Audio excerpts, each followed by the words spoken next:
What this marks to me is the end of the American Empire. And because that's what happened with the end of the Roman Empire. And what happened at the end of the Roman Empire, the leaders of Rome debased the currency. They were taking silver coins and gold coins, they were filing them and melting them and doing all these goofy things. They were fighting wars, we're still fighting wars that we couldn't afford, they couldn't afford.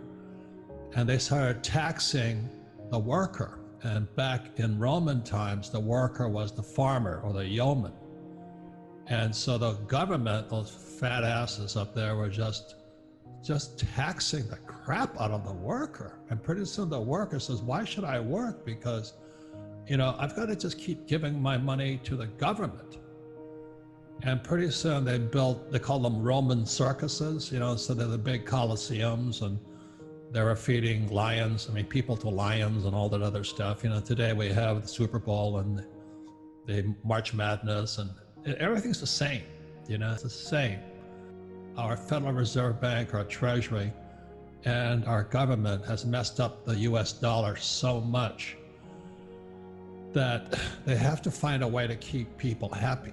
So the stimulus money they print, everybody says, oh God, it's because of they shut the economy down and this and that. And everybody says, yeah, so they're gonna give me PPP and all of this stuff. So just remember this, that money comes from production. And when we pay people not to produce, which is PPP and all that, we're just paying them not to revolt. And that's what happened during the Roman times. And so that's why I say it's the end of the American Empire, because our money is corrupt. So that's basically it. Now, would I take the money? Absolutely. As we're talking about, don't fight the government, don't fight the Fed, don't fight politics. If they're gonna give me $1,000, I'll take it, but I would convert it into either gold, silver, or Bitcoin. You've got to be smarter than the government, which is not that hard to do. And it's just coming apart right now.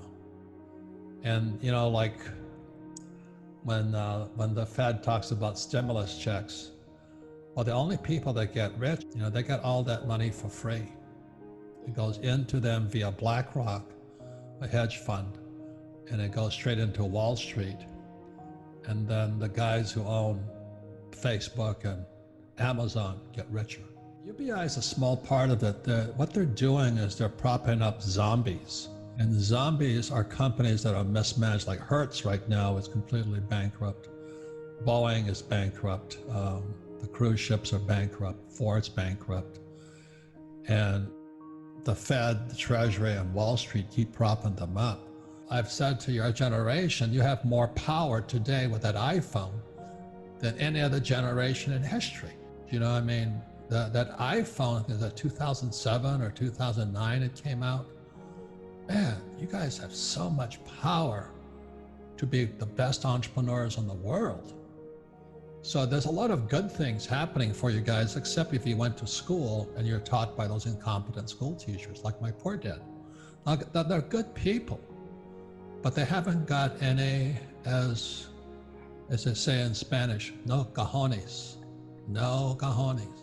The Federal Reserve Bank is a socialist or a communist organization, but they'll never tell you that. When I was about 25 years old, I started studying this stuff, and the more I studied, the more I felt I needed a shower. They were just lying to us. When the market crashed in 2020, March of 2020, only 16% of the teachers, firefighters, and police officers' pension was funded, 16%. So they had $16 for every 100 they owed.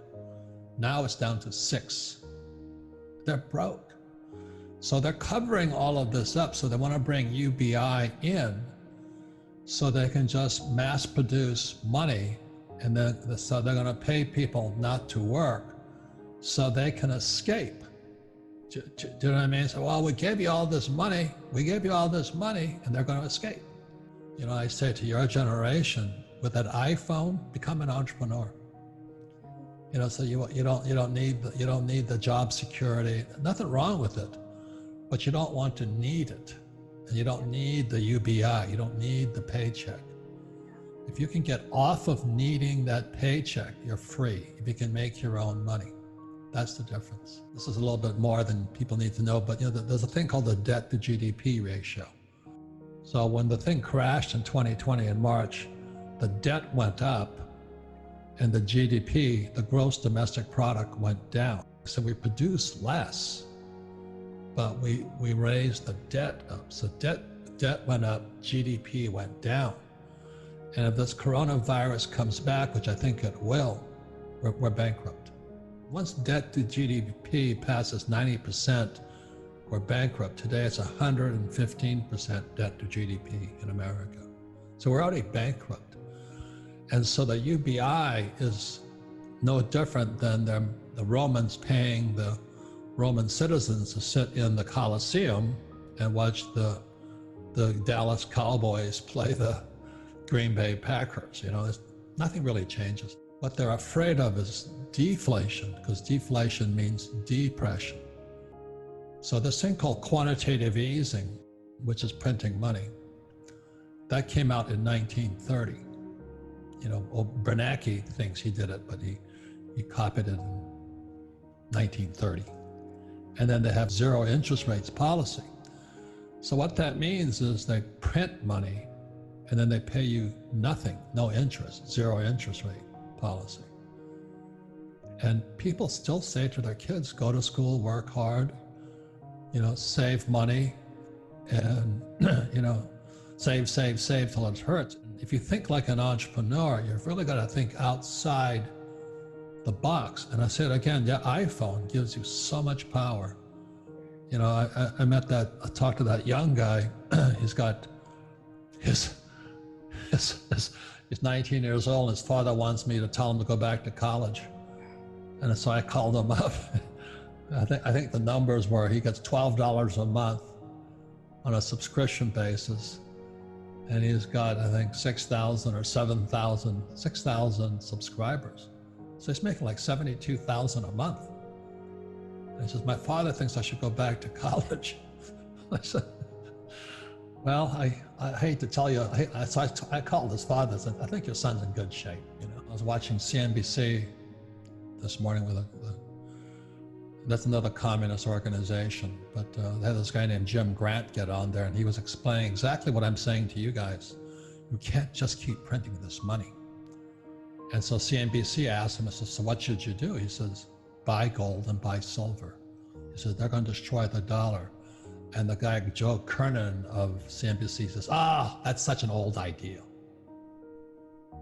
I'm going, gold and silver have been here since God created this earth. And Bitcoin is the next replacement to that. So for your generation, it really is to get outside of what mainstream media says is the right way to think, and think for yourselves.